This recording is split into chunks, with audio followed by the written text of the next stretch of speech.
디모데전서 1장 1절에서 5절까지의 말씀 함께 합독하시겠습니다. 우리 구주 하나님과 우리의 소망이신 그리스도 예수의 명령을 따라 그리스도 예수의 사도된 바울은 믿음 안에서 참 아들 된 디모데에게 편지하노니, 하나님 아버지와 그리스도 예수 우리 주께로부터 은혜와 긍휼과 평강이 내게 있을지어다. 내가 마게도냐로 갈 때에 너를 권하여 에베소에 머물라 한 것은 어떤 사람들을 명하여 다른 교훈을 가르치지 말며 신하와 끝없는 족보에 몰두하지 말게 하려 함이라.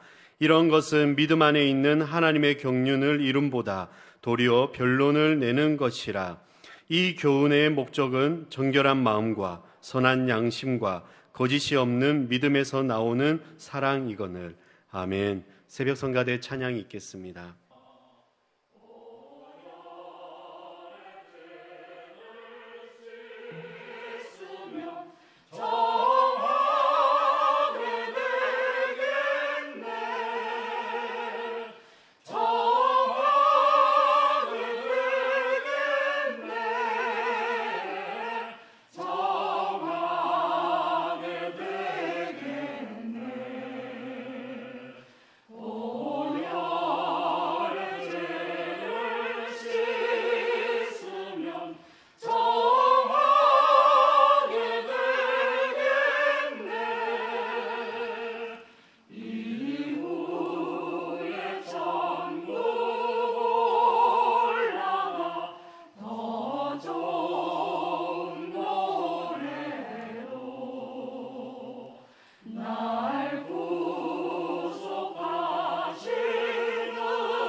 아멘. 새벽 성가대 찬양 감사드립니다. 저는 오늘부터 이제 디모데 전서, 전후서 이렇게 해서 이제 함께 보도록 하겠습니다. 바울이 2차 전도 여행을 하면서 루스드라는 지역이 있었습니다. 1차 전도 여행 때는 그곳에서 바울이 거의 죽을 뻔했었거든요. 근데 2차 전도 여행에서는 바울이 그 루스드라에 도착했을 때 젊은 청년을 만나게 됩니다. 근데 아버지는 헬라 사람이었고, 근데 어머니는 믿음이 있는 유대 사람이었습니다. 그 가운데 그 사도행전 16장에 보면 주위로부터 많은 사람들에게 칭찬을 듣는 한 젊은이라고 소개하는 것이 바로 이 디모데입니다. 그래서 바울이 이제 이 디모데를 동역자로서 그의 전도 여행에 합류하면서 같이 데리고 갑니다. 우리 바울이 이제 신약 성경에서 편지로서 쓴 서신서들이 13편이 있는데 그 중에 디모데 후서 같은 경우는 가장 마지막에 쓰여졌다라고 이야기를 하고 있습니다. 그래서 디모데와 또 이 디도라는 사람, 디도서에도 보면 있는데요. 이 디도가 이제 바울의 오른팔, 왼팔 역할을 하는 사람입니다. 오른팔은 디도가 역할을 맡았고요. 왼팔은 이제 디모데가 바울의 사역의 동역자로서 이제 맡게 됩니다. 그래서 이제 바울이 나중에 후임으로 이제 그라데 섬에는 디도를 중요한 부분에 맡기게 되고, 그리고 에베소 지역에서는 바울이 3년간 그곳에서 이제 가르치면서 오늘 이제 우리가 본문을 봤지만 3절에 마게도냐로 이제 바울이 떠나게 되면서 로마로 가게 될 때 그 에베소 지역에 이 디모데라는 젊은 청년을 목회자로 세우게 됩니다. 그래서 우리가 이제 서신서를 이렇게 쭉 보게 되면 옥중 서신하면 에베소서, 빌립보서, 골로새서, 빌레몬서 이렇게 이야기를 하고요. 그리고 목회 서신하면 목회자가 목회자에게 보냈다 해서 이 디모데 전후서와 디도서를 우리가 목회 서신이라고 합니다. 근데 저는 목회자에게만 주는 서신이 아니라 이제 바울이 그의 영적인 아들 디모데에게 보낸 것이지만 이제 디모데로부터 함께하는 그 교회에 있는 모든 성도들, 또 직분을 맡은 모든 성도들이 교회를 향하여서 교회는 어떻게 성장해야 된다는 것에 대해서 알려주는 목적을 가지고 썼다라는 것을 우리가 염두에 두고 오늘 이 1장 말씀부터 우리가 함께 보고자 합니다. 제가 잠깐 바울이 디모데 전서에 쓴 목적이 3장 15절에 있는데 이렇게 이야기를 하고 있습니다. 내가 속히 내게 가기를 바라나 이것을 내게 쓴 것은 만일 내가 지체하면 너로 하여금 하나님 집에서 어떻게 행하여야 할지를 알게 하려 함이니 이 집은 살아계신 하나님의 교회요 진리의 기둥과 터니라. 그러니까 하나님의 은혜 안에서 어떻게 살아가야 되는지에 대해서 오늘 디모데에게 바울이 알려주고자 하는 격려의 편지요, 또 소망의 편지요, 다시 한 번 더 디모데를 일으켜 세우고자 하는 그런 바울의 마음이 있었습니다.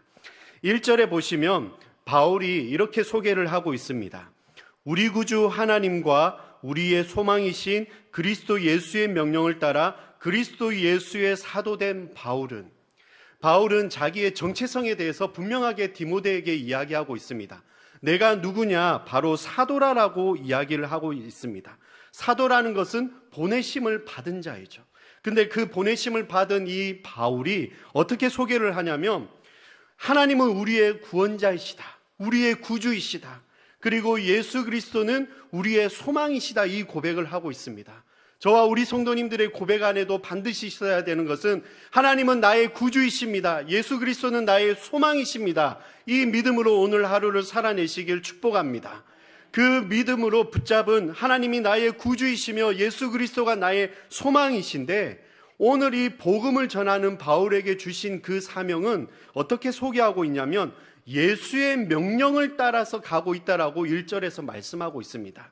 다른 서신서에서는 바울이 부르심을 받아, 택하심을 받아 이렇게 이야기를 하는데 오늘 이 디모데전서 1절에서는 명령을 따라서 예수의 사도된 바울은 이야기를 하고 있습니다.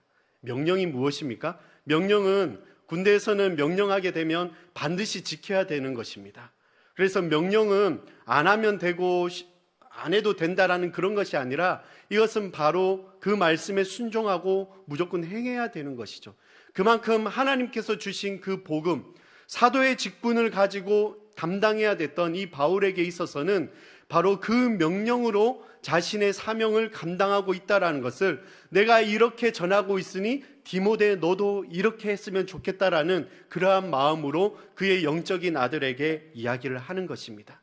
저와 우리 성도님들에게도 동일하게 주님으로부터 명령을 받았습니다. 무엇입니까? 유라시아의 예수 생명 공동체를 세우는 우리 옛들 순복음교회, 그 안에 영혼을 살리는 일에 저와 우리 성도님들이 구원을 받은 것입니다. 2절 한번 같이 읽겠습니다. 시작. 믿음 안에서 참 아들 된 디모데에게 편지하노니 하나님 아버지와 그리스도 예수 우리 주께로부터 은혜와 긍휼과 평강이 있을지어다. 아멘.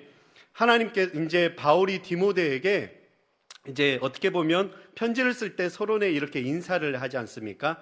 대부분 모든 편지들에는 인사할 때 바울이 은혜가 있을지어다, 평강이 있을지어다 이렇게 소개를 합니다. 근데 오늘 디모데 전서에서는 한 가지를 더 넣었습니다. 그것은 바로 긍휼이라는 것이죠. 하나님의 자비하심, 하나님의 긍휼하심이 너에게 있기를 원한다라고 바울이 축복하는 메시지입니다. 은혜가 무엇입니까? 하나님께서 우리에게 값없이 거저 선물로 주신 우리의 구원자 대신 바로 예수 그리스도를 보내주신 그 은혜, 긍휼이라는 것은 내가 하나님을 선택한 것이 아니라 하나님의 자비하심으로 하나님의 긍휼하심을 입어 우리가 하나님으로부터 선택을 받았다라는 것입니다. 그리고 평강이라는 것은 세상이 줄 수 없는 평강. 어떻게 보면은 디모데에게 있어서는 이 에베소 지역에서 목회를 하는 것이 순탄하지는 않았다는 것이죠. 그래서 바울이 걱정과 염려도 있지만 그래도 그 가운데 내게 은혜 베푸시길 원하며 긍휼을 베풀어 주시는 하나님, 그리고 하늘로부터 내려오는 평강이 내게 있기를 원한다라고 이 복을 비는 마음으로 바로 디모데에게 바울이 썼던 것입니다.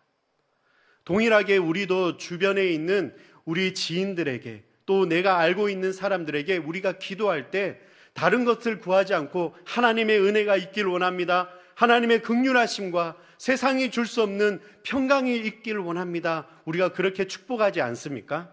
세상 사람들의 기준은 이 기준이 아닙니다. 세상 사람들의 기준은 어떻게 하면 돈을 더 많이 모으고 어떻게 하면 명예가 쌓여지고 어떻게 하면 그 경쟁에서 이겨낼 것인가에 대한 지식과 그런 부분에 대해서 기준을 삼고 있지만 바울은 디모데에게 그런 것이 아닌 너에게 하나님의 은혜가 있기를 원하며 하나님의 긍휼하심과 평강이 있기를 원한다라고 이야기를 하는 것입니다. 오늘 이러한 복된 마음이 우리 성도님들로부터 있으셔서 주위의 지인들에게 나눌 수 있는 그런 믿음의 기도가 있기를 축복합니다. 그래서 아까 이야기했듯이 바울이 이 편지를 쓸 때 현재 바울은 에베소에 있지 않습니다.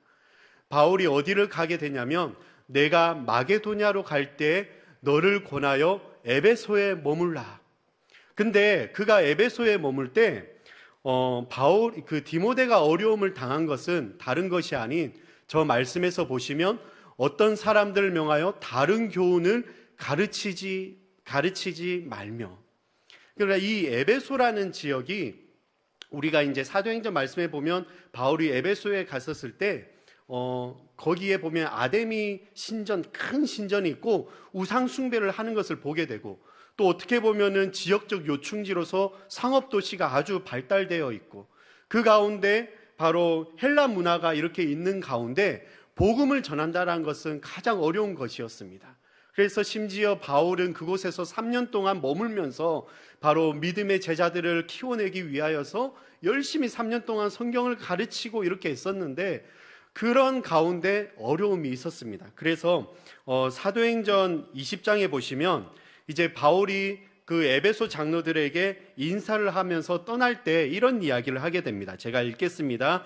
29절에 보면 내가 떠난 후에 사나운 이리가 여러분에게 들어와서 그 양떼를 아끼지 아니하며 또한 여러분 중에서 제자들을 끌어 자기를 따르게 하려고 어그러진 말을 하는 사람들이 일어날 줄을 내가 아노라. 그러므로 여러분이 일깨어 내가 3년이나 밤낮 쉬지 않고 눈물로 각 사람을 훈계하던 것을 기억하십시오. 이렇게 이야기하면서 바울은 떠났습니다. 바로 이리 같은 이단들이 들어오게 되는데 두 가지 사상이 들어옵니다. 영지주의와 율법주의. 그래서 교묘한 말로 이 디모데가 바울로부터 함께 전했던 복음, 예수 그리스도가 우리의 소망이십니다. 하나님이 우리의 구원자이십니다. 이 이야기를 할 때마다 그것이 아닌 그것도 있고 플러스 다른 것도 함께 있다 이러면서 교묘하게 그 가운데 어려움을 주는 세력들이 있었다라는 것이죠. 그래서 바울이 그 디모데에게 다시 한 번 더 너의 정체성을 가지고 그 복음을 지켜내라라고 이야기를 하고 있는 것입니다. 저와 우리 성도님들이 믿고 따르는 복음, 진리가 무엇입니까? 오늘 바울이 소개했던 하나님은 나의 구주이시며 예수님은 나의 소망이십니다. 예수님께서 나의 죄를 위하여 담당하시고 십자가에 달려 죽으시고 부활하시고 승천하신 그 주님을 다시 오실 예수 그리스도를 우리는 믿고 있습니다. 흔들리지 않는 이 믿음이 있으시길 축복합니다. 어떠한 유혹이 나를 무너뜨리려고 할지라도 달콤하게 다가오는 것이지 때로는 그것이 아주 힘들게 우리를 짓누를 때 이 복음만큼은, 이 진리만큼은 흔들리지 않도록 우리가 말씀 가운데 깨어 있어야 될 줄 믿습니다. 그래서 바울이 그 뒤에 이렇게 이야기합니다. 그 흔들리는 마음이 어떤 것이었냐면 당시에 구전으로부터 내려오는 헬레니즘 문화이기 때문에 신화도 있었고요. 그리고 끝없는 족보에 몰두하지 말게 하고 그리고 믿음 안에 있는 하나님의 경륜을 이런 것들보다 도리어 변론해내는 논쟁하는 것을 피해서 복음을 지키라라고 이야기를 합니다. 그러면서 바울이 남긴 메시지가 이 교훈의 목적은 참된 복음은 청결한 마음과 선한 양심과 거짓이 없는 믿음에서 나오는 바로 사랑이라고 이야기를 합니다. 하나님께서 우리에게 주신 메시지는 하나님은 곧 사랑이십니다라고 이야기를 하십니다. 저와 우리 성도님들이 끝까지 지키고 있어야 되는 것, 우리가 속해 있는 공동체 안에서, 가정 안에서, 가정교회 안에서, 또 우리 교회 안에서 반드시 있어야 되는 것이 무엇이냐면 바로 사랑인 것입니다. 근데 이 사랑이 어떤 사랑이냐? 청결한 마음, 깨끗한 마음, 그리고 선한 양심, 그리고 거짓이 없는 믿음이라는 것이죠. 진실된 마음으로 대하고 그 진실의 마음이 그 사람에게 전달되어질 때 어떤 내가 이 사람으로부터 이익을 취해야지, 그런 것이 아닌 우리 주님께서 보여주신 값없이 섬김의 그 모습을 보여주신 그 희생의 모습과 함께 그 안에서 믿음과 사랑이 싹트게 되는 그 사랑의 모습이 오늘 이 교회 안에 있어야 된다라고 이야기를 하고 있습니다. 다시 한번 더 우리가 한번 결단했으면 좋겠습니다. 나에게 조금 불편함이 있으면 우리는 오히려 조금 거리를 두기 시작하고 오히려 이러면 안 되는데 하고 우리가 좀 더 가까이 다가가지 못할 때가 많이 있습니다. 하지만 불편함이 있더라도 저 말씀 메시지에서 청결한 마음, 그리고 선한 양심, 그리고 거짓이 없는 그 믿음의 사랑을 붙잡으시길 축복합니다. 그래서 바울이 디모데를 향하여서 격려하여서 다른 교훈이 아닌 발로 진리 대신 그 복음을 붙들고 그 사랑 안에서 이 메시지를 전하라라고, 그 공동체 안에서 흔들리지 않고 이 사랑을 붙들고 힘을 내라라는 그 바울의 편지가 오늘 저와 우리 성도님들에게 또 하루를 시작하는 이 아침에 있기를 소망합니다. 우리 함께 믿음으로 또 하루를 승리해내시며 성령 충만하시는 우리 성도님들 되시길 축복합니다. 기도하시겠습니다.